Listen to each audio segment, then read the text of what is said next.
Olá pessoal, tudo bem? Sejam bem-vindos a mais um Heidelbergcast. Pastor Léo aqui, junto com o presbítero Marcelo. Pessoal, e aí, tudo jóia? Tudo firme? Alegria, como sempre, estarmos aqui para avançarmos nesse estudo devocional. Acho que essa é a Sim. palavra, essa conversa e bate-papo, né? Que nos engrandece tanto, né, Léo? É um momento bom demais para mim, para você. Os meninos estão aqui no estúdio, né? Que vocês não conseguem ver, né? E realmente nós esperamos que tenha sido motivo de bênção, né? De crescimento espiritual para sua vida. Aí, e chegamos no domingo, no Dia do Senhor, número 24, Sim. que continua falando sobre o tema justificação, que é um tema central no catecismo, mas também é um tema central para a nossa fé, Isso. né?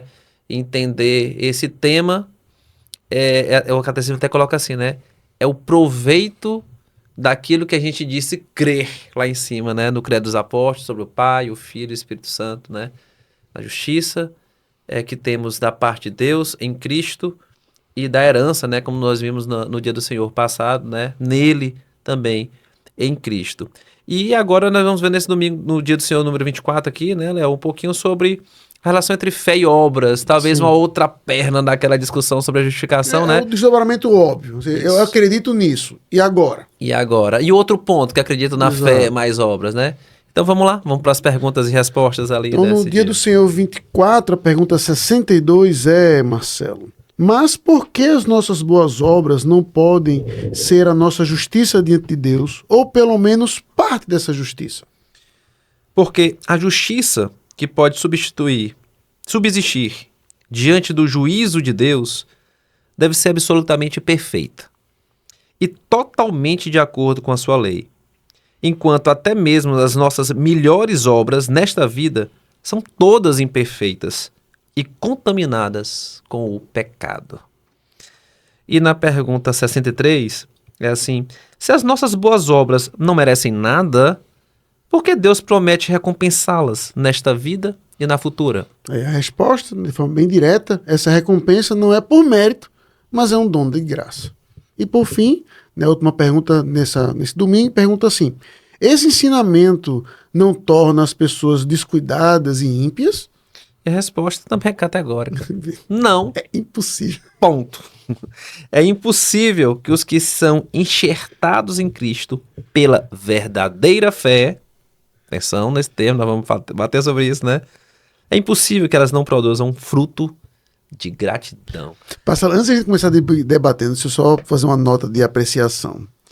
Se nós, como pastores, presbíteros, se a gente tivesse essa resolutividade dessa resposta nos nossos púlpitos. Capacidade de síntese. Não, de síntese e de resolução.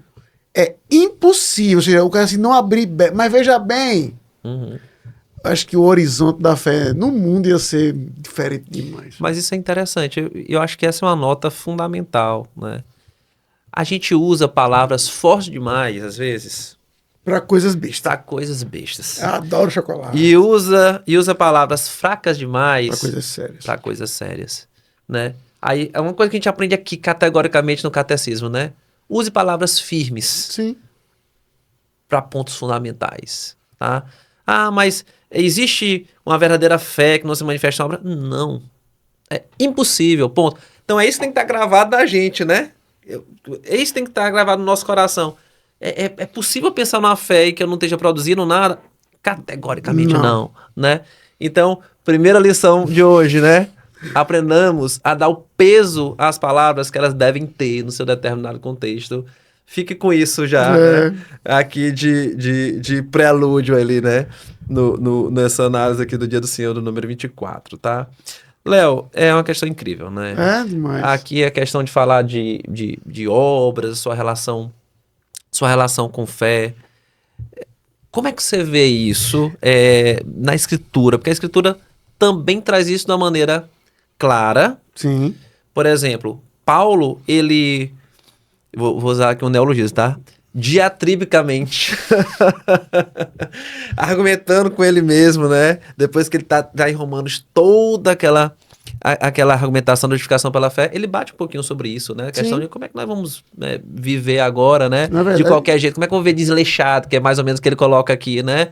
se eu entendo a justificação de fato, né? E Tiago depois aborda isso da maneira categórica, direta. Nós vamos falar um pouquinho também sobre isso Para aqui. Paulo, né? Marcelo, se você pegar Romanos como um benchmark, né, como um exemplo, a divisão, se alguém perguntar assim, qual é a divisão de Romanos? Você responde, do 1 ao 11, do 2 ao 16. E aí você vai ver exatamente que do 1 ao 11, vamos assim dizer, de forma bem direta, é a base teórica. O que é que nós acreditamos? Aí Paulo termina como? Acho que foi até alguns podcasts recentes, falou naquela doxologia, a profundidade da riqueza. Aí quando Paulo termina isso... Vai pro pois, agora pois. Agora pois. Ou seja, o que que vai fazer? Então, oferecer o quê? Os nossos corpos. Ou seja, não é apenas na nossa mente, é isso aqui. Nosso corpo, E ele faz isso em tantas cartas, né? Sim, mas Efésios, Romanos é impressionante, essa divisão isso. bem didática. Em Efésios é meio misturado ali. Ele faz isso quase que em todo capítulo. Mas em Romanos é assim, tá aqui. Nós acreditamos nisso. Pá, pá, pá, pá, pá, pá. Agora. Então, qual é o condizente prático disso aqui? Sabe? Romanos é incrível esse didatismo do apóstolo Paulo. E para não jogar só sobre Paulo, né? Pedro também faz muito certeza. isso nas epístolas dele. Com certeza. A respeito dele misturar já um pouquinho ali teoria com prática, né? Ele pega uma sessão depois como um agora pois também, na verdade, né? todos os apóstolos são muito preocupados com isso. Se você olhar para todo o contingente apostólico do que eles escrevem, nenhum conteúdo que eles escrevem é estritamente teórico. Pode observar. Vão pegar uma epístola que não é tão conhecida, Judas. Agora eu estou escrevendo por quê? Para que vocês se comprometam com a fé de uma vez por todas foi entregues aos santos. Ele vai mostrando um monte de coisa, mas para quê? Para que o crente saiba como defender e se posicionar daquilo ali. Então, para os apóstolos da Escritura, é impossível, você pensando no catecismo, aquela fé não ser manifesta publicamente, mesmo no universo de perseguição. Sabe? Então, eu acho que esse aspecto que no mundo virtual a gente perdeu um pouco, né? De nosso cristianismo ele é tímido, né? Francis Schaeffer, ele trabalha muito isso nos seus livros, né? O Deus que intervém, né? A morte da razão, o Deus que se revela, e a Nancy Peace, que aprendeu aos pés dele, usa muito isso também, que é chamado andar de cima e andar de baixo. Ou seja, que é o quê? Os fatos e a opinião. Aí vai dizer o quê? Que a fé, infelizmente, a sociedade conseguiu jogar para o andar de baixo. Você acredita nisso?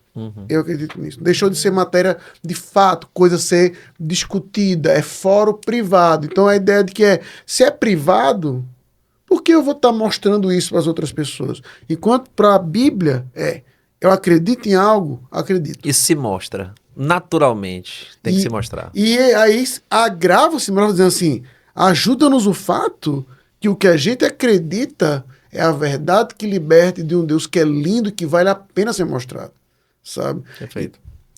Léo, é interessante, né, que ele vai dizer assim, na pergunta 62, a resposta, na verdade, a pergunta, por que as nossas boas obras não podem ser a nossa justiça diante de Deus, ou pelo menos uma parte dela. 5%. É a moldura da Mona Lisa. Pelo menos um pouquinho da moldura da Mona Lisa, né? Que você citou como exemplo aqui, né?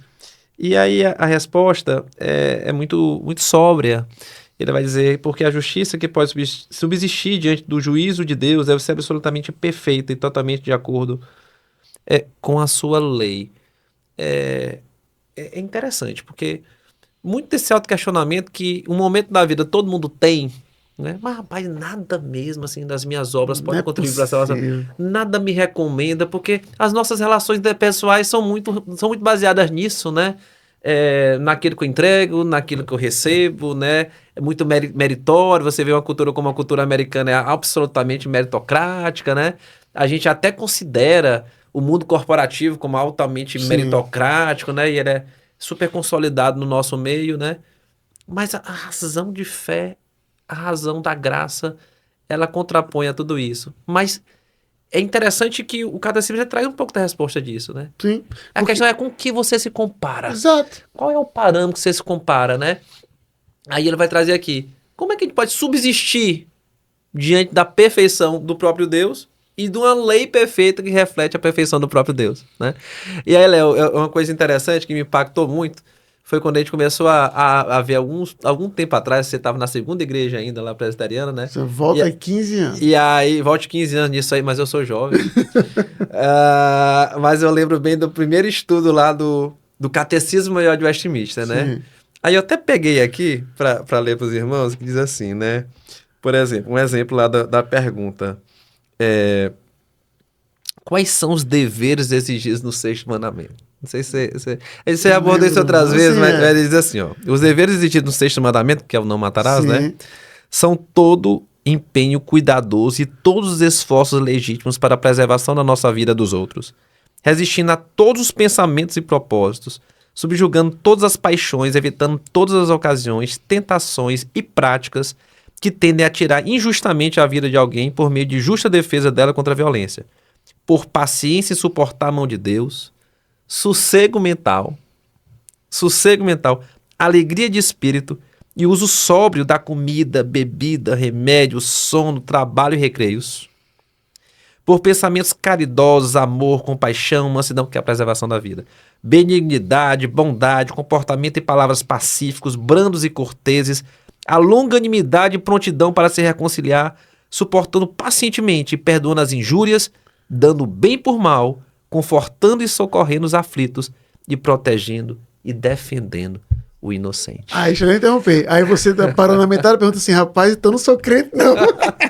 Parou na metade da pergunta assim, rapaz, eu tenho que fazer isso aí, então lascou, eu não sou crente mesmo, não. E aí você já entendeu a raiz do problema, esse é o ponto.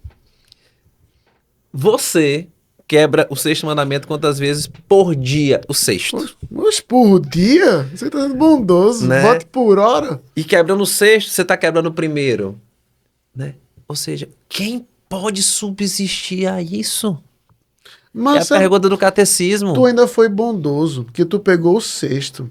Se a gente quisesse botar assim pra quebrar, fica aqui uma tarefinha de casa pra você.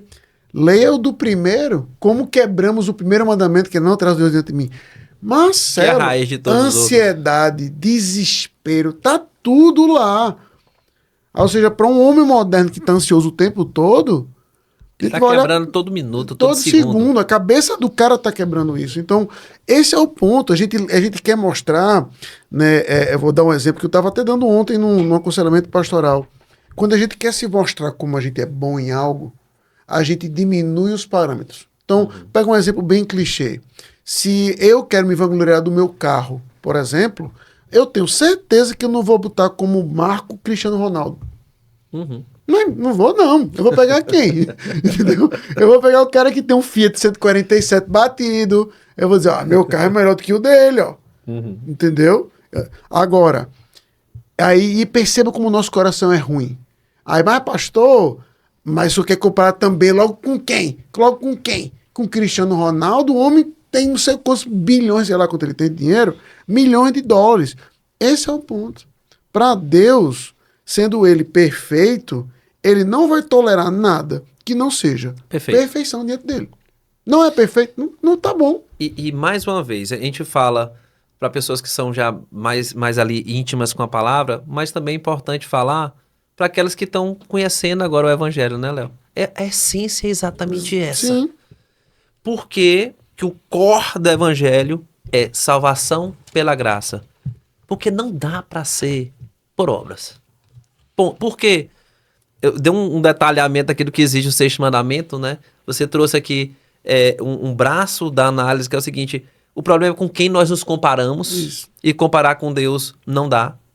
E também por isso, né? Veja como é que ele fala aqui, olha. Enquanto até mesmo as nossas melhores obras nessa vida são todas imperfeitas e contaminadas pelo pecado. E a citação que ele traz pra gente ler é a clássica de Isaías 64.6, que é o quê? Obra de imundície, trapo de imundície. Que as nossas melhores obras são trapos de imundície. Veja, expressão dura e forte para um assunto extremamente denso e importante e central. Então, você considera suas obras como meritórias para a salvação? Isaías diz assim, olha, as suas melhores obras não passam de trapo de imundície. E para quem não sabe, trapo de imundície era o absorvente daquele tempo. O absorvente usado daquele tempo. Né? Que já tinha uma ligação com a própria impureza, né? Exatamente. Daquele tempo, com a ligação com a própria pureza daquele tempo. Então, assim, a questão é parâmetro. E Qual é o carro que você está comparando? Só para pegar um ensejo, Marcelo, em Gálatas 3:10, que é um outro texto, vai dizer assim: todos quantos, pois, são das obras da lei, estão debaixo de maldição, porque está escrito: maldito todo aquele que não permanece em todas as coisas escritas no livro da lei para praticá-las. Então, ou seja, não está debaixo de todas, maldito. Maldito.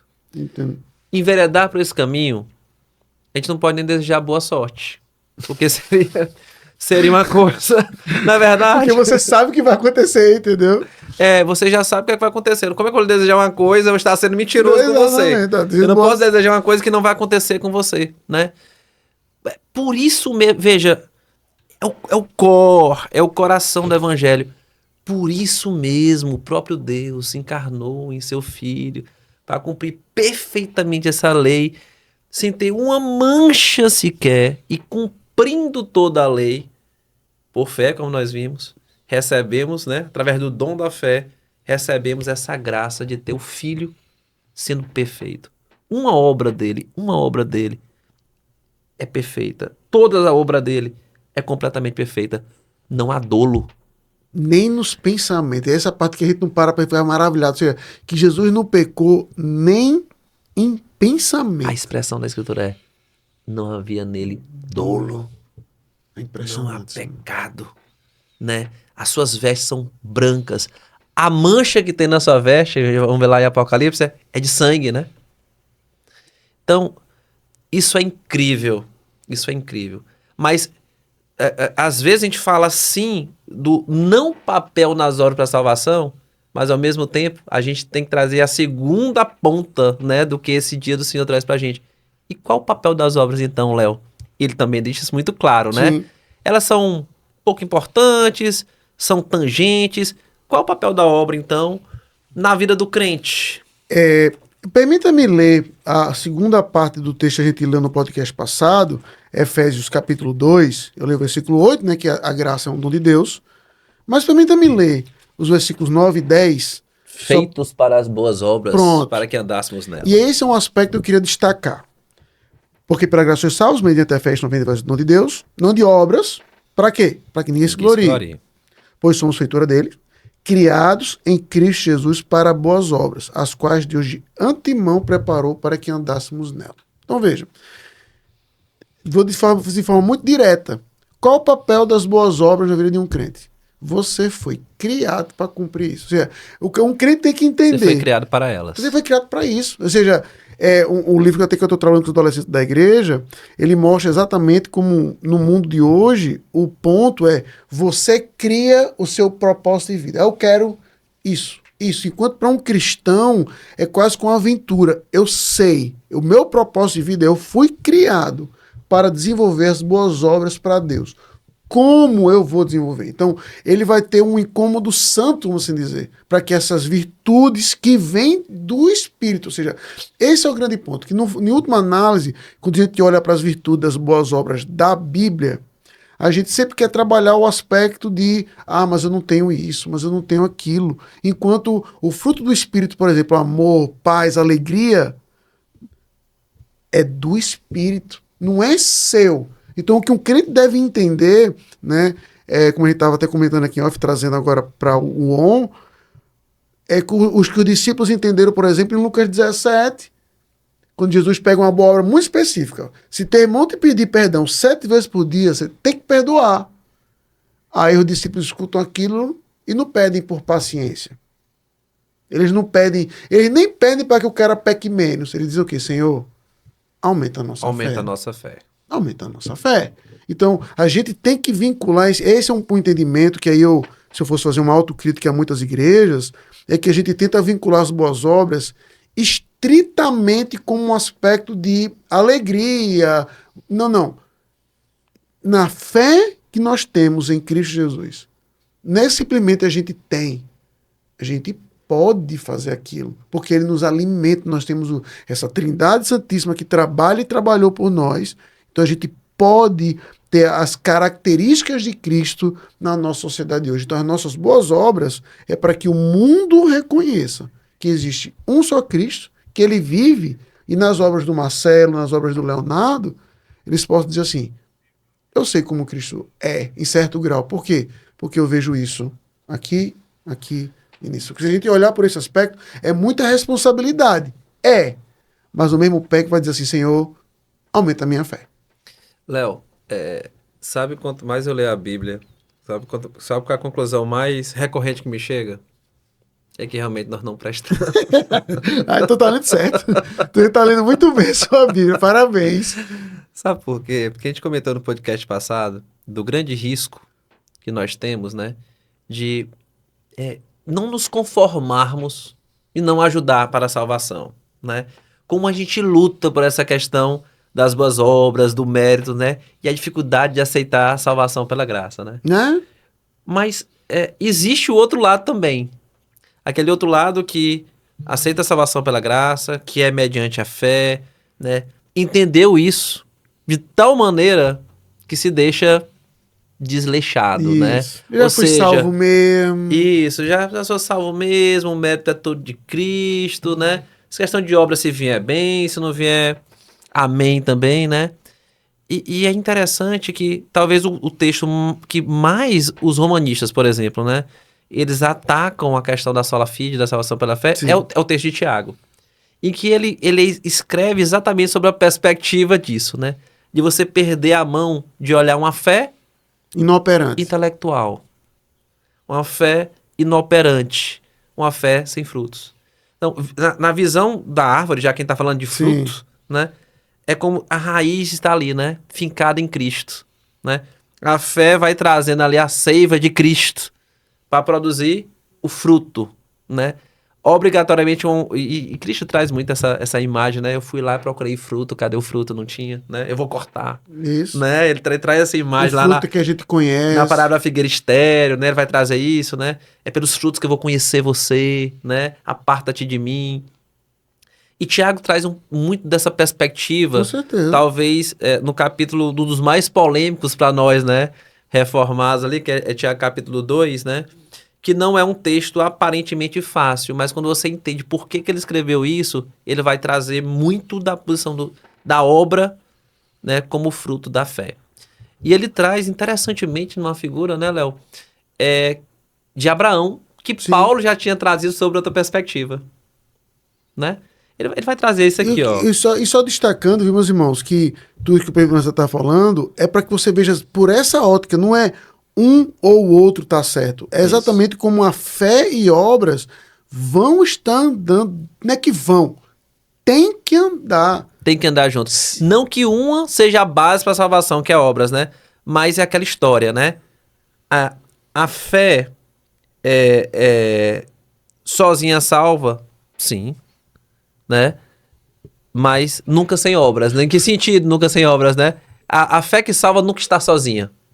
A fé salva sozinha, sim, mas a fé que salva nunca está sozinha. Em que sentido disso, né? Ela tem um fruto agregado obrigatoriamente, né? Que é o fruto da obra. E é assim que a gente precisa fazer. E só enxergando assim que a gente entende o mérito puro, total, a suficiência da obra de Cristo. A fé como um dom dado por ele para a gente ter benefício dessa obra e receber dessa obra. E a obra como sendo agregada à fé, mas como um fruto dela e não como um poder agregado a ela para aceitar ou ter parte na obra de Cristo. Seria mais, não sei se me tornei inteligível, mas é mais ou menos isso. Vou colocar numa linguagem que um teólogo resumiu, só que eu não estou lembrado quem foi para poder dar o crédito, mas não sou eu. Que fé sem obras é hipocrisia. Você está sendo hipócrita. E obras sem fé é farisaísmo.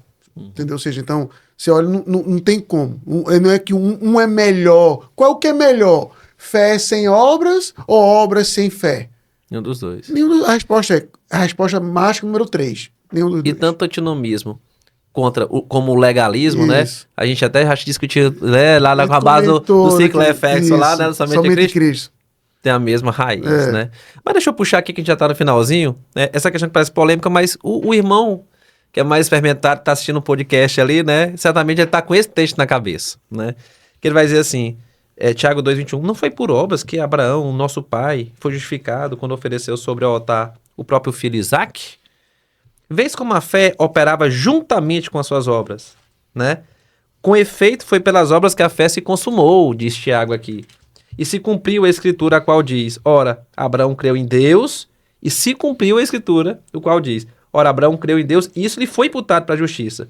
E foi chamado amigo de Deus, verificado com a pessoa justificada por obras e não por fé somente. É interessante, né, esse texto que já foi tantas vezes citado, né, até pelos romanistas e pelos outros apologetas ali, né, que creem na fé e na obra, mas em essência Tiago está falando a mesma coisa que Paulo sobre uma outra outro prisma, né, o tal do diamante sobre outro prisma, né.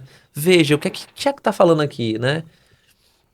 Quando Paulo ele argumenta sobre a justificação pela fé através da vida de Abraão, é uma citação direta ali de Gênesis 15, né? Isso. Ou seja, Abraão creu em quê? Na promessa. Olha para cima, né?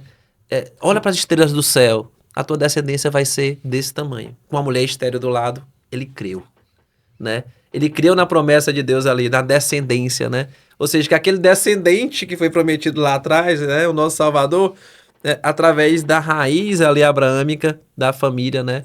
Um povo de Deus, o povo eleito sairia, né? Isso foi imputado como justiça. Mas lá em Gênesis 22, essa fé foi provada. Antes disso, Marcelo, você está pegando o exemplo bem icônico, mas vou pegar até o exemplo mais sutil. Abraão creu e foi. Uhum. Isso. Ele não acreditou? Pronto. Agora eu sou justificado pela fé. Automaticamente, o que ele fez? Ele ficou quieto? Parado? Não. Ele foi. Ele obedeceu. Aí, o ápice dele na fé, Gênesis 22, aí continue. Que é o que Tiago cita. Exato. Tiago cita aqui, por isso que eu fui lá para 22, porque ele vai trazer exatamente isso. Qual foi o ápice da fé? Onde é que a fé se mostrou sólida, verdadeira, né? Através de uma obra. E ele literalmente é sacrificar o seu filho, mesmo colocando bem entre aspas, né, o quê? Em risco a promessa. Sim. Né? Aí até o ator de Hebreus diz isso, né? Porque ele acreditava, né, que Deus... Ser cobrado dos próprios mortos. E recobrar dos próprios mortos. E veja, né? como é evento de própria fé, quando Paulo olha para esse evento, em Romanos 8, ele pega a linguagem de Abraão. Aquele que não poupou o seu próprio... Porque Deus disse para Abraão, visto que não poupaste teu próprio filho, aí Paulo pega a mesma linguagem. Aquele que não poupou o seu próprio filho, não entregará com ele também graciosamente todas as coisas. Ou seja, veja que é como sendo esse ciclo virtuoso que o crente deve ter. Já que eu fui salvo de tamanha condenação para tamanha salvação, para esse grande Deus, criado então para boas obras, a qual Deus não apenas demanda de mim que eu faça, mas me capacita para tal, que eu faça. Que eu faça. Tá? Nas considerações finais, eu só queria fazer um pedido até quase que pessoal. Porque quando a gente escuta sobre eu tenho que fazer isso, eu tenho que fazer aquilo, é quase que como um peso, quase nunca como uma alegria, sabe? E eu li um exemplo de Sproul, que ele comentou que um cara mostrou um trabalho numa tribo africana que ele estava fazendo, e aí ele mostrou para Sproul a foto de um monte de gente que ele não conhecia, para dizer assim, olha, 12 pessoas lá na tribo se converteram. Aí mostrou, Marcelo, uma foto da tribo para ele, e perguntou assim para Sproul, aponte para os que se converteram. Aí, isso não conhecia ninguém, né? Ele disse que eram 8 ou 10 pessoas. Aí Sproul disse que pegou a foto e disse, eu de fato não conhecia ninguém. E estavam todos com a mesma roupa. Mas foi inevitável ver o lindo sorriso de 8 pessoas diferentes dos demais naquela foto. Ou seja, a característica da alegria deles, que uma foto que passado um continente para o outro, ele disse, eu sei quem são os crentes aqui, são os que estão alegres. Sabe? E sabe qual é uma coisa interessante? Eu vou finalizar com isso, né? Às vezes você pensa assim, caramba, mas o exemplo de fé foi dado de um grande homem, Abraão, é o pai, né? O pai golpe baixo. É o golpe baixo, né? Aí Tiago diz assim, né? De igual modo, não foi também justificado por obras a meretriz Raabe, quando acolheu os emissários e o fez partir por outro caminho, ou seja, uma mulher... Então prostituta. Então prostituta, não judia, né? Que agiu em confiar no Deus que tinha feito aos egípcios. Aquele era o verdadeiro Deus. Então, o grande homem pai da fé, a prostituta Raabe, talvez a que tivesse mais ali no cantinho, manifestou, né, como a sua fé era verdadeira através de uma obra. Através de uma obra. Então, as aplicações são, né, com que critério você tem julgado a sua fé? Se ela é verdadeira ou ela é falsa? Esse é um ponto importante, né? Porque às vezes você tem um pouquinho de dúvida. Será que minha fé é verdadeira? Será que minha fé tá dentro dos parâmetros? Existe um parâmetro objetivo para isso, né? Existe um parâmetro objetivo para isso, né? Não é simplesmente pelo que você professa ou necessariamente pelo que você sente. É toda a base do que Tiago fala, né? Os demônios creem e tremem, né? Que obras demonstram a sua fé, sendo uma fé que verdadeiramente abraçou a grande obra de Cristo. Então, quer um parâmetro objetivo? Olhe para isso. E lembre-se, Cristo é a base e a causa. A fé é o meio, mas as obras são a evidência, né, da nossa justificação. Tá? E ter isso muito claro na sua cabeça, para jamais diminuir a suficiência da obra de Cristo. Amém. Né? Jamais, mas também jamais tomá-la como motivo de usurpação, né? Como motivo de liberalismo, digamos assim, e viver uma vida desregrada. Pelo contrário, né? A graça que nos salva, o Deus que nos imputou justiça, a gente viu no podcast passado, nos imputou o quê? Santificação. Amém. A minha conclusão, Marcelo, é na mesma pegada da sua, mas um pouco só numa linha um pouco mais, não é nem pessimista, mas Marcelo, mas Léo, eu luto com minha fé todo dia. Eu não tenho uma fé que você tem. Eu estou começando agora, eu vou pegar o Alec Myers, escreveu um livro mostrando assim que foi uma causa não entendida da reforma, da doutrina da eleição, gerou pessoas que duvidam da própria salvação. Será que eu sou um eleito? Sabe? E aí o que é interessante é de que você vai tentar buscar em si mesmo.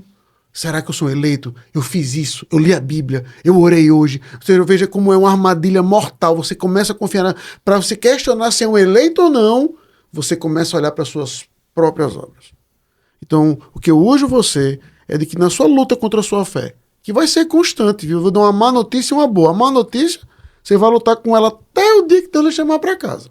A boa notícia é de que se sua fé está em Cristo, tenha certeza que Ele vai suportar você e suas dúvidas até o dia que Ele lhe chamar para casa. Amém. Então coloque suas dúvidas diante dEle, né? Como até o salmista chamou o Senhor, porque o Senhor está dormindo, velho.